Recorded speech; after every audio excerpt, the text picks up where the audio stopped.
মাজারের এই টাকার ডেক এবং অলৌকিক গাছটি মাজারটিকে আরও অলৌকিক এবং রহস্যময় করে তুলেছে। ৬০০ বছর আগে ইরাকের বাগদাদ থেকে এই ঢাকা অঞ্চলে এসে শত শত হিন্দু ধর্মাবলম্বী মানুষদের মুসলিম ধর্মে দীক্ষিত করেছেন তিনি।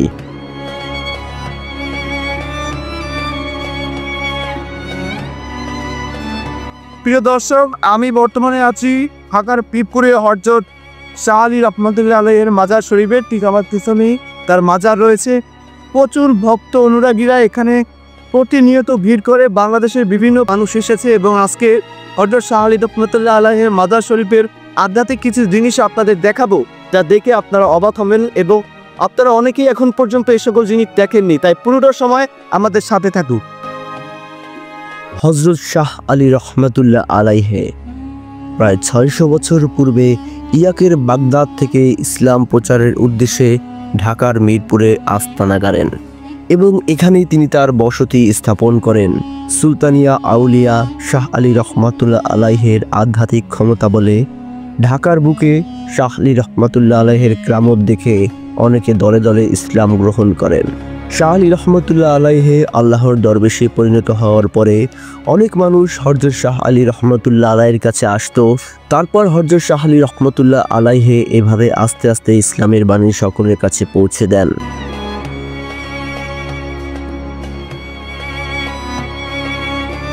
কৃষি বিপ্লবের ক্ষেত্রে হযরত শাহ আলী রহমতুল্লাহ আলাইহির গুরুত্বপূর্ণ ভূমিকা রয়েছে। কথিত আছে হযরত শাহ আলী রহমতুল্লাহ আলাইহি জমিতে ফসল রোপণ করলে সমস্ত মাঠ ফসলে পরিণত হয়ে যেত। এভাবে ইরাকের বাগদাদ থেকে আগত হযরত শাহ আলী রহমতুল্লাহ আলাইহির কেরামত দেখে ঢাকা অঞ্চল সহ তার আশেপাশে অঞ্চলের হিন্দু ধর্ম সহ অন্যান্য ধর্মের মানুষেরা ইসলাম ধর্মে আসতে শুরু করেন। কালের বিবর্তনে ঢাকার মিরপুরে অবস্থিত এই মাজারটি বর্তমানে একটি পবিত্র স্থানে পরিণত হয়েছে।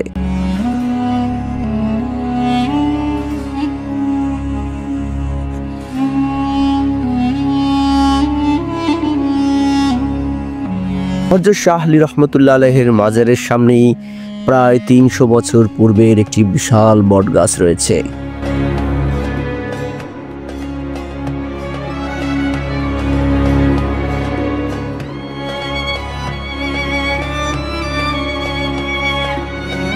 রাতের বেলা বিভিন্ন অনুসারীরা ভক্তরা যখন ওরস শরীফে আসেন, ক্লান্ত হয়ে বটগাছের নিচে দিনের বেলা শুয়ে থাকেন। হযরত শাহ আলী রহমতুল্লাহ আলাইহির এই দরবার শরীফে প্রতিনিয়ত ওরস শরীফ চলে, বিশেষ করে বৃহস্পতিবারে।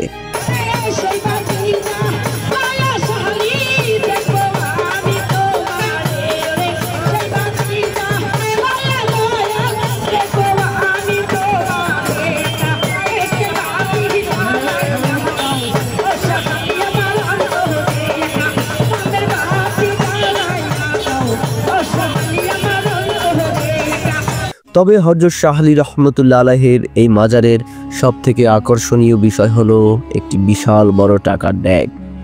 এই টাকার ড্যাগে বিভিন্ন মানুষ রোগ মুক্তির কামনায় মানদের টাকা হিসেবে এখানে দান করেন। এই টাকা দিয়েই এখানে আগত হযরত শাহ আলী রহমতুল্লাহ আলাইহির ভক্তদের তাবারক খাওয়ানো হয়।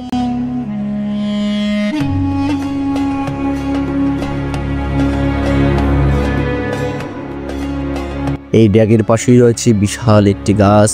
কেউ কেউ বলে থাকেন এই গাছটি একটি পবিত্র গাছ। কিছুদিন আগেও এই গাছটির গোড়ায় মানুষ মানত হিসেবে আগরবাতি জ্বালাতো, দুধ ঢালতো। তবে এই কার্যক্রমকে শিরকি কার্যক্রম হিসেবে ঘোষণা করেছে কর্তৃপক্ষ। তারা নির্দেশ দিয়েছে এই গাছের গোড়ায় এ ধরনের কর্মকাণ্ড করা সম্পূর্ণই নিষেধ।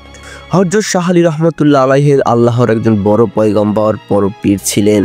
যুগে যুগে হযরত শাহ আলী রহমতুল্লাহ আলাইহির এই মাজারে আগত দর্শনার্থী এবং ভক্তবিন্দু হু হু করে বাড়তে থাকে। তবে মাজার ঘিরে বিভিন্ন অপকর্ম সৃষ্টি হয়। তবে মাজারের অভ্যন্তরে মাদক গ্রহণ সহ সব ধরনের শিরকি কর্মকাণ্ড নিষিদ্ধ করা হয়েছে। অনেক মানুষ আল্লাহর ওলির এই মাজার জিয়ারত করতে আসেন। আমিও গিয়েছিলাম, ভিডিওর মাধ্যমে আপনাদের দেখানোর চেষ্টা করেছি। তো প্রিয় বন্ধুরা, হযরত শাহ আলী রহমতুল্লাহ আলাইহির মাজার শরীফের ভিডিও দেখে কেমন লাগলো কমেন্টে আমাদের জানাবেন। চ্যানেলটিকে সাবস্ক্রাইব করে রাখবেন আবারও দেখা হবে নতুন কোনো ভিডিও নিয়ে। ধন্যবাদ।